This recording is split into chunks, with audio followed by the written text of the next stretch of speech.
اس کے بعد آتا ہے آرٹیکل 245۔ آرٹیکل 245 کو عرف عام میں ہم یہ سمجھتے ہیں کہ یہ صرف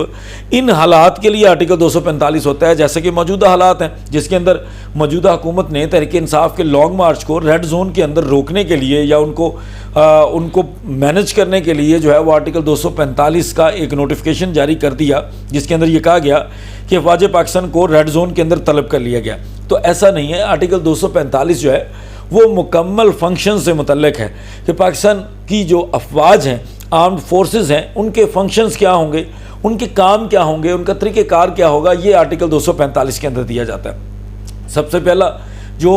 آپ کے آرمڈ فورسز کے ذمہ کام ہوتا ہے وہ ملک کے دفاع کا ہوتا ہے۔ وہ لکھا جاتا ہے کہ پاکستان کا وہ دفاع کریں گے جب بھی کبھی بیرونی مداخلت ہوگی، بیرونی کوئی اگریشن شو کی جائے گی، پاکستان کے اوپر حملہ کرنے کی کوشش کی جائے گی، کوئی جنگ کی صورتحال ہوگی، تو وہ ان تمام صورتحال کے اندر پاکستان کا دفاع کریں گے۔ یہ آرمڈ فورسز کی سب سے پہلی ذمہ داری ہے۔ دوسرے حصے میں یہ لکھا ہے کہ جب بھی جو وفاق ہے یا ہماری وفاقی حکومت ہے اس کو ضرورت محسوس ہوگی کہ فوج کو طلب کیا جائے جو ہمارے سول ادارے ہیں ان کی معاونت کے لیے، اندرونی معاملات کو دیکھنے کے لیے، تب بھی افواج پاکستان جو ہے وہ حکومت کی ہدایات کے اوپر جو ہے وہ طلب کر لی جائیں گی اور وہ معاونت کریں گے۔ جو آپ کے سول ادارے ہوں گے ان کے ساتھ مل کر کام کریں گے اور اس جو امن و امان کی صورتحال ہے اس کو برقرار رکھیں گے اور لا اینڈ آرڈر کی سچویشن کو ڈیل کریں گے۔ تو یہ بیسیکلی اس کے دو فنکشنز ہیں آپ کے آرمڈ فورسز کے آئین کے آرٹیکل 245 کے مطابق۔ اس کے بعد وہ جو چیزیں میں آپ کو ذکر کر رہا تھا کہ آرٹیکل 245 کے اندر ہم صرف یہ جانتے ہیں کہ جی فوج کو طلب کر لیا جاتا ہے، وہ آتی ہیں، اپنا کام کرتی ہیں اور چلی جاتی ہیں۔ اس کے علاوہ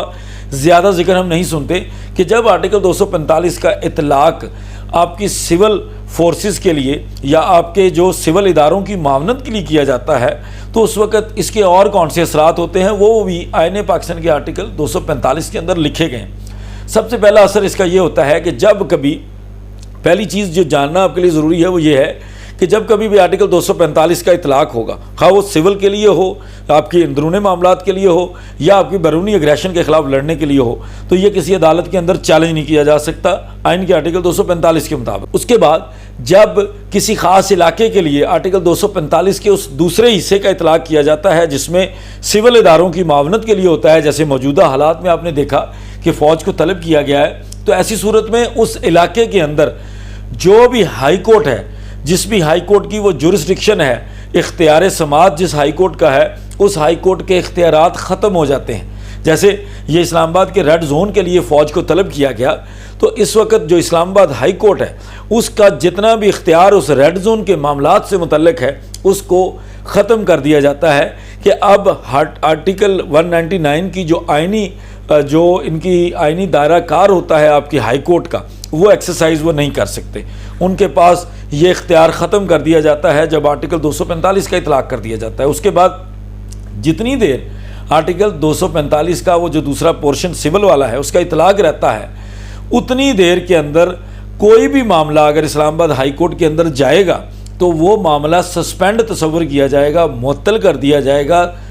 تب تک جب تک یہ فوج کو واپس بھیجنے کا نوٹیفیکیشن نہیں ہو جاتا یا اس نوٹیفیکیشن کو ختم نہیں کر دیا جاتا جس نوٹیفیکیشن کے تحت آرٹیکل 245 کا اطلاق کرتے ہوئے حکومت وقت نے اس کو طلب کیا۔ اس کے بعد آرٹیکل 245 یہ کہتا ہے کہ جس دن اس فوج کو طلب کیا جاتا ہے، جس دن فوج کو بلایا جاتا ہے آرٹیکل 245 کے دوسرے حصے کے مطابق، اس دن سے جو پہلے والے مقدمات ہیں ان کے اوپر اس کا اثر نہیں پڑے گا، لیکن جس دن فوج کو بلا لیا جائے گا اس دن یا اس کے بعد کوئی بھی معاملہ اگر اسلام آباد ہائی کورٹ کے اندر آئے گا یا جس بھی علاقے کے اندر فوج کو تعینات کیا گیا ہے وہاں کی جو ہائی کورٹ ہے اس کے اندر جو معاملہ آئے گا وہ معاملہ جو ہے وہ سسپینڈ تصور کیا جائے گا، معطل تصور کیا جائے گا اور اس وقت بحال ہوگا جب فوج کا اس جگہ سے جو آرٹیکل 245 کے تحت ان کو دی گئی تھی وہ جگہ، وہ معاملہ ختم کر دیا جاتا ہے۔ اس کے بعد ہی وہ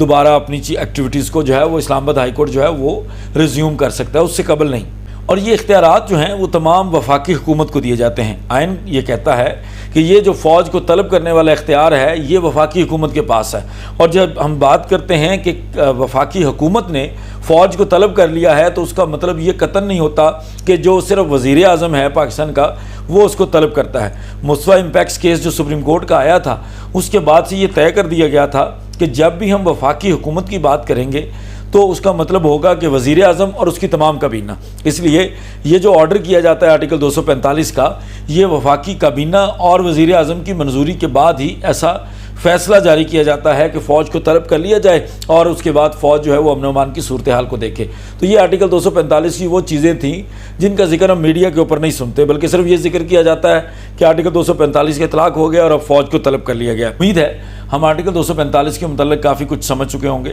اس کے علاوہ بھی آئین پاکستان کے جو آرٹیکلز ہیں جن کے بارے میں عام عوام کو ضرور پتہ ہونا چاہیے، اس کے اوپر ہم گائے بگائے اس طرح کے ویلاگ کرتے رہیں گے۔ بہت شکریہ، السلام علیکم۔